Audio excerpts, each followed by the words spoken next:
নমস্কার সবাইকে, সবাই কেমন আছেন? আমি তৃষ্ণা আপনাদের জন্য নিয়ে এসেছি নতুন একটা ভিডিও। তো আজকে আমি বানাবো হচ্ছে জলপাইয়ের আচার। কড়াইতে প্রথমে তেল দিয়ে দিয়েছি, সেটা হচ্ছে সরিষার তেল। এর মধ্যে দিয়ে দেব 3-4টা শুকনা লঙ্কা। তো শুকনা লঙ্কাটা যখন দিয়ে দিলাম, ঠিক ওই সময় দিয়ে দেব সেদ্ধ করা জলপাই।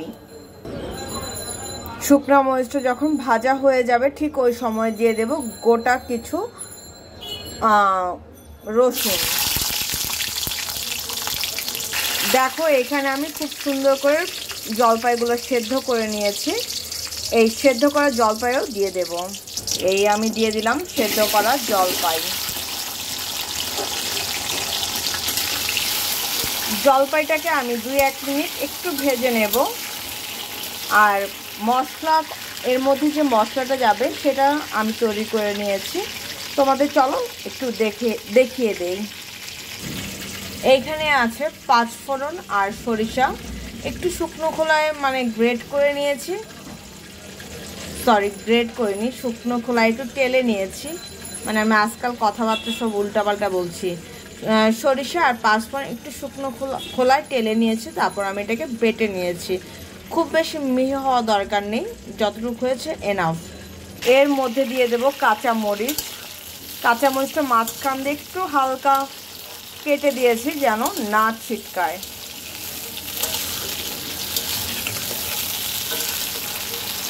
এর মধ্যে দিয়ে দেব এখন স্বাদ অনুযায়ী লবণ। এই আমি দিয়ে দিলাম লবণ। দিয়ে দেব সামান্য পরিমাণে হলুদের গুঁড়া।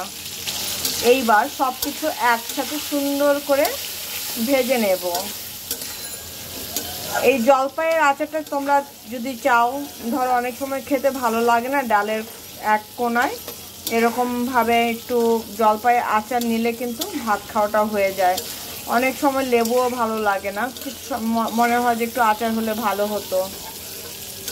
তো চলো, জলপাইটাকে আমি কিন্তু সুন্দর করে সেদ্ধ করে নিয়েছি।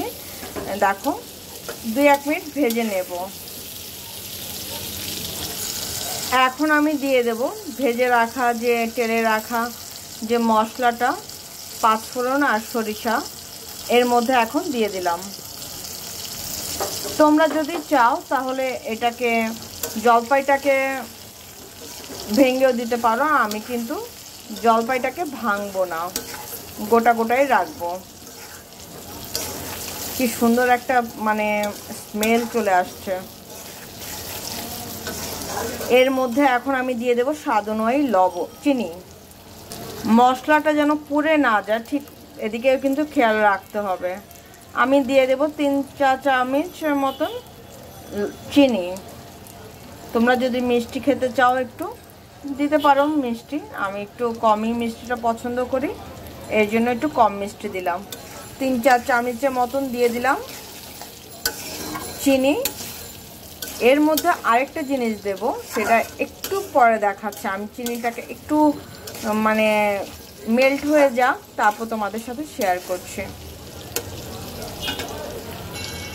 আর একদিনে যেহেতু এতগুলো আচার খাওয়া যাবে না, ঠিক এর জন্য আমি দিয়ে দেব সাদা ভিনেগার।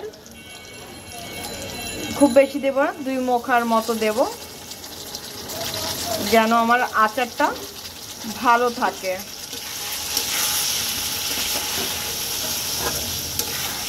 তো চলো, আমার কিন্তু এটা হয়ে গেছে। এখন আমি এটাকে নামিয়ে নেব। খুব ঝটপট হয়ে যায়। তো চলো এটাকে নামানোর পরে ফাইনাল লুকটা কিন্তু শেয়ার করব তোমাদের সাথে।